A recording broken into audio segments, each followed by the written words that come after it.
This is Brian Madrid, freelance reporter here for the news and social media. I'm here with Alex Fernandez and Jeanna Lue. Yes. Yes, guys, thank you very much. Thank you very much for coming out here, especially around the holidays. It's always busy, but I appreciate you taking the time here.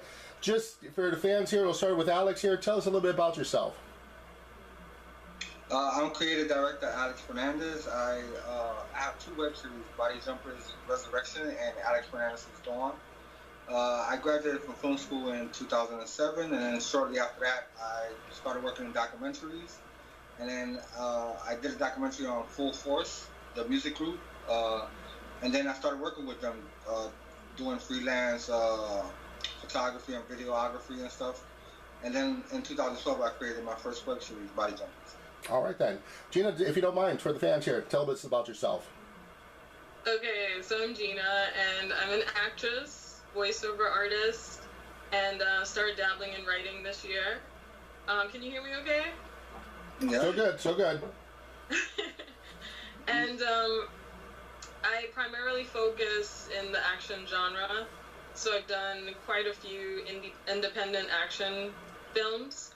I love fight choreography, film combat, stage combat, using weapons, swords, etc. It's every guy's fantasy. I said it's every guy's fantasy. Yeah, I think it stems from like me just really liking action films and adventure films as a kid. That's what I gravitated to. So for me, it's just it's comfortable to act in that genre. So. All right then, sounds great. Sounds wonderful. Alex, if you don't mind, just want to start off with you, if you don't mind here. What type of kid were you when you were growing up here? Were you just a quiet, outgoing guy, shy, or just a plain old savage kid out in the streets? I was a homebody. I was always in my house and stuff. I did a lot of reading, and then I played with. I was a kid. I played with my toys and video games and stuff, but I wasn't a street kid.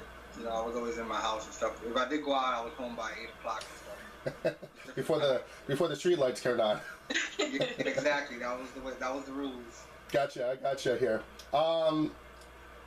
Gina, what got you into acting? What got you into it? So, while I was temping a friend at the time, she was going to acting school, and she kind of pushed me to get into commercial acting, and she said she thought I'd be good at it, and I don't know, her words stuck with me, so I thought maybe I should give this a try. And so I started pursuing commercials and like background work, and then realized that I had an interest in independent films once I started dabbling in that, and I've just continued as the years have gone by. I really enjoyed it and just got like a lot of creative fulfillment from it. So that's beautiful. Yeah. Alex, being that you're a director yourself here, what got you into directing? I mean, was there a certain film that got you inspired to start directing and stuff? What was the deal? No, I've always loved film. My parents used to take me to the movies religiously every weekend. Like, we didn't miss a weekend at all. And they didn't put any restrictions on me as far as watching film. They would just take me with them. So I saw everything from stuff like Carrie and Exorcist. And I just fell in love with film in general. That it came to a point that it didn't matter what the film was. As long as I was watching the film, I was happy. It's something that I always wanted to do, but I never thought I could do. I always thought directors was for people like Steven Spielberg or George Lucas, and I was thinking, because I didn't see a lot of Puerto Rican directors, so I grew up with just white directors, so to me that was something that only a white guy could do or something. And then one day I was walking back to my job, and I passed school, and they had a big sign that said digital filmmaking, and once I saw that, it was just like I had to sign up, and I immediately signed up, and I quit my job, and I went to school full time. Do you feel now in today's age that there are more Latino directors out there? I think it's still hard. I think it's still more about who you know more than what you know. But it's nice to see a lot more, Mexican directors coming up, because that's for the last few years, a few, Mexican directors have won, Gravity and The Revenant. So it's very nice to see, inspirational for sure, and hopeful. And for you, Gina, a black female action hero. 10 years ago, that didn't exist. Now you see it more and more. How did that? Do you feel yourself that it's opening up new doors? Yes, definitely. Like with, Michonne from Walking Dead denying Guerrera. I feel that the climate is changing, and now viewers, or I don't know, the industry is finally seeing that, hey, we need to add some spice into our filmmaking and the stories we tell, because the world is multicultural, It's not just heroes aren't just white females or white males, the heroes come in all shades. And so I think that, it is an exciting time, because now I feel that folks like myself, or other people of diverse backgrounds, even multi-ethnic, now it's like we have a chance to make it. Understood here. The next question I wanted to ask you more for Jeanna. How did you prepare yourself for the role, both mentally and physically? Oh, for Nova? For Nova, yes. Yeah. In general, when I take on a project, I make sure I ask tons of questions of the writer or director, just so I understand the story inside and out, and I understand the characters and their motivations and who they are, their personality. Because once you really understand the character and you understand the story, then it's like you can just step into it and really live in that character. So if you go into a project with tons of questions and without doing your homework, then it's like what you're gonna get is gonna be garbage. Basically, you're not gonna embody or embrace that character at all. So that's what I did. Alex can tell you, I asked him tons of questions, and which is great. And so that's where I started, and then, of course, after memorizing your lines, you have to become that character. So it's a lot of introspection, a lot of thinking. If I'm Sonia, I'm this hacker, what's my background like? Maybe I was a loner all my life. So that quality I could kind of pull from my background, because, high school I hated. And I felt like I didn't fit in anywhere. So I kind of applied that to Sonia's life, that maybe growing up she never fit in. So she's kind of like awkward or geeky and weird. Right. And, in making those choices, of course, I ran them by Alex too, to make sure that's the type of character he was envisioning too. So basically, preparing the role is just it's a lot of research and just sitting with the character, a lot of thinking, I feel, before you even start running lines with somebody or with yourself. So that's what I did for Sonia. And Nova, I definitely wanted to make sure she contrasted from Sonia. She's a stronger character.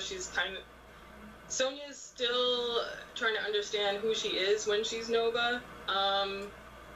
But so while figuring that out, I still wanted to make a distinction when she transforms. So she's not the same geek or awkward girl. She's trying to be a tough girl now when she turns. But when you're playing Nova, though, what sort of mindset are you in Nova character? Is there someone particular you're thinking and portraying that person? When I'm Nova, I'm still Sonia, but I'm Sonia trying to be a hero. Okay. So I'm not really thinking of a hero per se. Okay.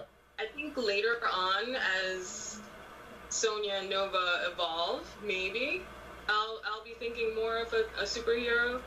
But for now, since it's just the beginning stages of her getting to know who she is when she's Nova, I think a lot of her is still Sonia, because she hasn't really grasped all that yet. Gotcha. So. Now, Alex, I didn't want to leave you out in the dark here. Alex, when you're directing, obviously, budget plays a big part in your storytelling and stuff like that.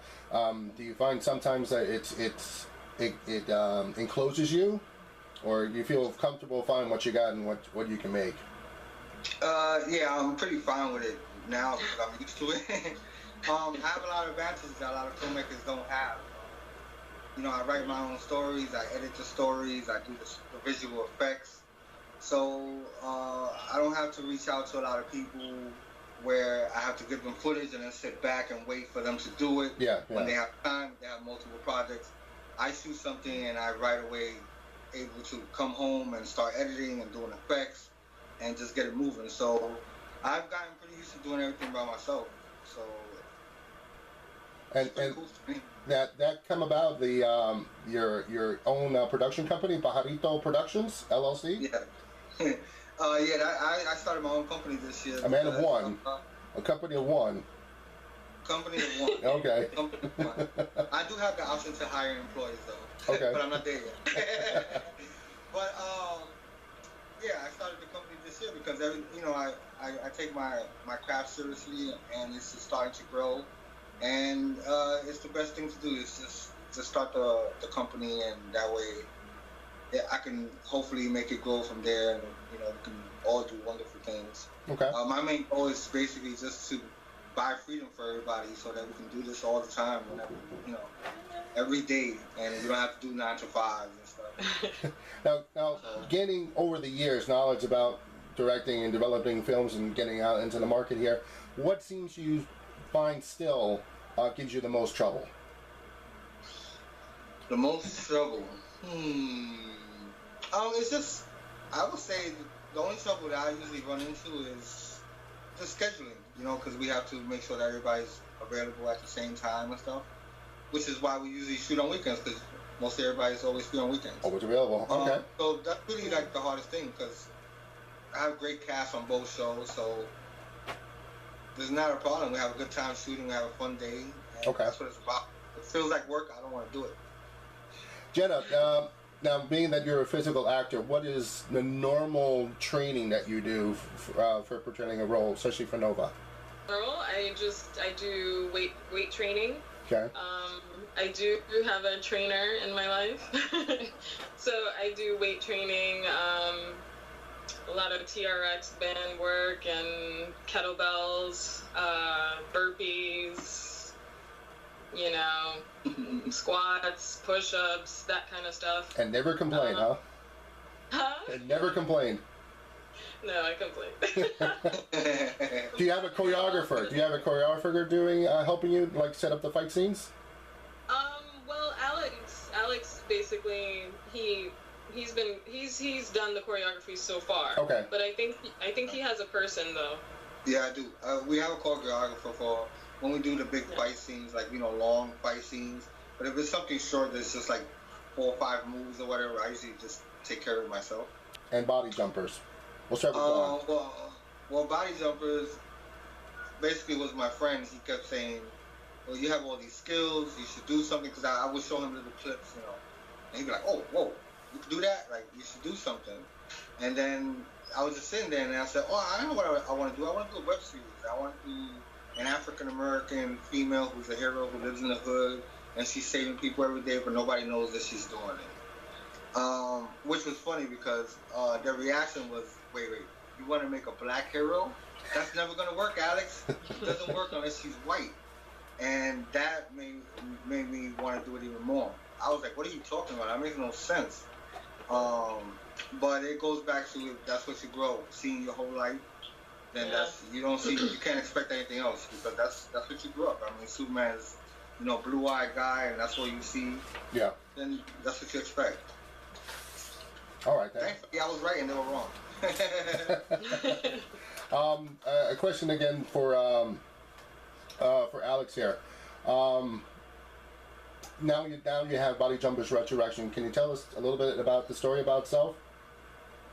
Well, the story is it's about a female hacker who basically finds a power suit.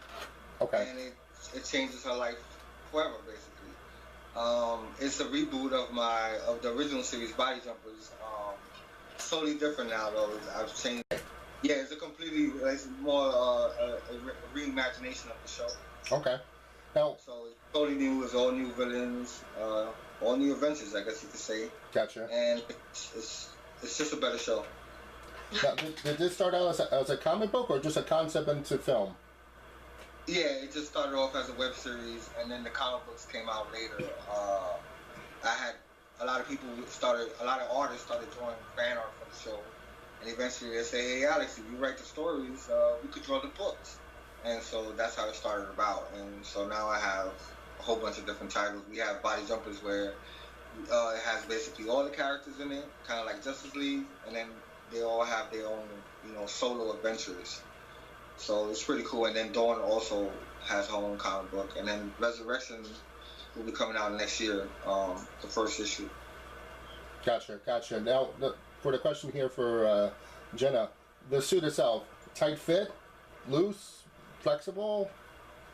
The suit's pretty flexible. It's not like super tight where I'm like, oh, I can't move. No, it's definitely flexible. Oh, good.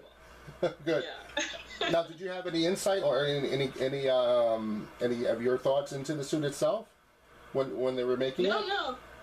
But you felt fine with it. Alex handed me the suit, and I said it looks great. Okay. Did you ever take the suit out to do laundry or anything like that? Just for giggles? No, I haven't done that yet. All right then. Now, you had mentioned that you do voiceovers, correct? Was that basically for cartoon characters or something different? No, well, I would love to do voiceovers for cartoon characters and video games. But for right now, I do a lot of educational kind of voiceovers and narration for nonprofits. Okay. Also, corporate e-learning series. So I've done that's basically what I've been doing this year. But I do commercial as well. So I did like a Remy Martin voiceover last year. But yeah, I'm open to doing all types of voiceovers, and video game voiceover, that's like my ultimate dream. Like if I could voice a character on Gears of War, which I love, that would be awesome. Oh, and just for the fans, what's your Gears of War handle? Queen Jammy. I think you've killed me once or twice. No. I don't really play on live. I play the campaign. I love playing the games, and I'm still working on the one that came out this month or last month. Okay. All right. Yeah.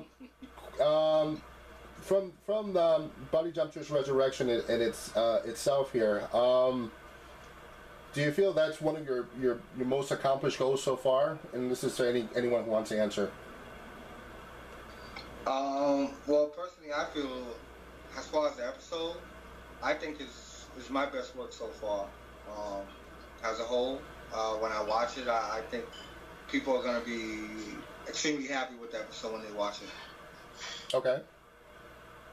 Yeah, I have to say the same, that for me as an actress, BodyJumpers, this is definitely a stepping stone in my career, because it's the first time I'm playing a lead character, and this role is very different from the others. Like, even though I've been doing the indie action genre, it's a different role. It's a more serious role, lots of dialogue, which I love, and a chance for me to explore different aspects on camera, different personalities or different qualities that I haven't necessarily worked on in other projects. Okay. Like, again, the awkward girl who's a hacker, I haven't done anything like that before.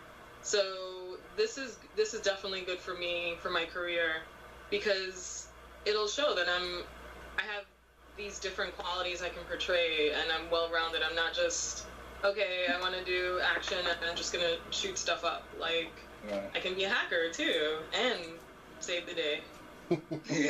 all within the day. Very well too. She's excellent. Thank you. Guys, again, open question to both of you. Just finish this sentence, okay? You are many things, but you can always be counted on to do what?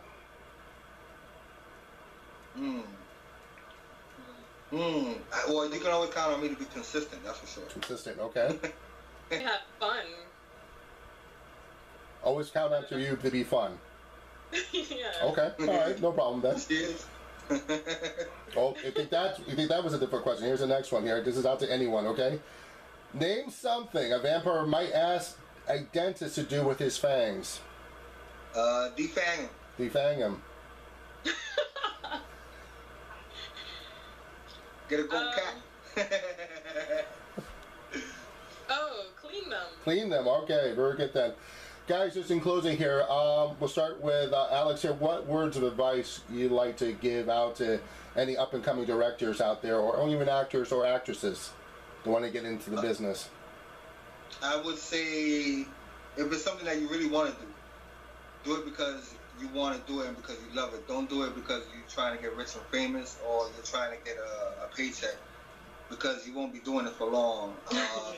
And for those that are really serious about being a filmmaker or actor or actress, don't ever give up, and don't listen to any negative talk. If you have people around you that tell you no, then you need to just lock them out of your mind, and you keep moving forward, and you see that it will happen. Hard work always pays off.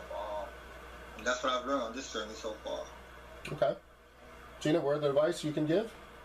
Yeah, just to piggyback off that, not giving up, I would say for actors to come to terms with the fact that acting is a journey and it's a marathon. The sooner you accept that, patient you'll become in terms of how long it might take you to book or to work on your first commercial or whatever it is that you're pursuing. Also, I think it's very important for actors to have other things in their life that they get a lot of joy from and happiness, because you need something else to focus on while you're waiting for an audition, or just to get your mind off, oh, did I book that? Like, you don't want to be thinking 24 hours a day while you're on this journey about acting. So you want to make sure you have joy in your life. If you like to dance, dance. If you like to watch movies, watch movies. Something so that way the time passes and you're not just focused on that or obsessed with your acting career. Okay. So, yeah. All right then. What sort of projects your guys are involved in next year for 2017? Well, we have events to do, mostly. So we have our first event coming up on January 28th. Yeah. We're going to be in Newark, New Jersey for GrooverCon. Okay. Mm-hmm. And then... Let me know so I can get some shots out there. I will. Okay. Yeah, Gina will be there. Dawn will be there. Enoch will be there, the zombie from Dawn. Okay. I'll be there. If anybody cares. And then we have an event in July 1st is ICC-Con 3. That's in Florida. And so far, those are the events we have so far. So far? Okay. But we'll have more coming along next year. All right then. And yourself? So just BodyJumpers for now. I'm a little superstitious on talking about future projects because a couple years ago I did that on an interview, and the two of the projects that I mentioned never came to fruition. Understood. So I'm very superstitious with that. But for now, I can say BodyJumpers for sure. All right. Very good then, guys. Right, Alex? Yeah, that's right. Great, guys. Well, For the next few years. I'm hoping both of you have wonderful successes and tons of awards and notoriety and fame and whatever comes into that, and of course with the God's blessing that you guys continue to be successful. Thank you much. And if just for the fans here, where can people can go look for BodyJumpers Resurrection? They can go to Facebook at facebook.com/BodyJumpers Resurrection. BodyJumpers. Sorry. Okay. And then for Dawn, it's facebook.com/Dawn the series. They can find us on Twitter and Instagram at 10F Studios. And on YouTube is youtube.com/TheBodyJumpers. And for Dawn is youtube.com/Alex Fernandez's Dawn the series. Okay. All right then. And Jenna, and if anyone out there wants to, like, you know, hire you and promote you, where can they go to get you? They can go to my website primarily, which is JeannaLue.com, JeannaLue, or they can follow me on Twitter at Jeanna Lue. Yeah. All right then. That's great. That's wonderful. Guys, from the bottom of my heart, thank you so much again. And also, Merry Christmas to you both and you and your families. Merry Christmas. Hope to see you back in 2017 here. And if nothing else, this is Brian Madrid. That's my story, and I'm sticking to it. Thank you very much.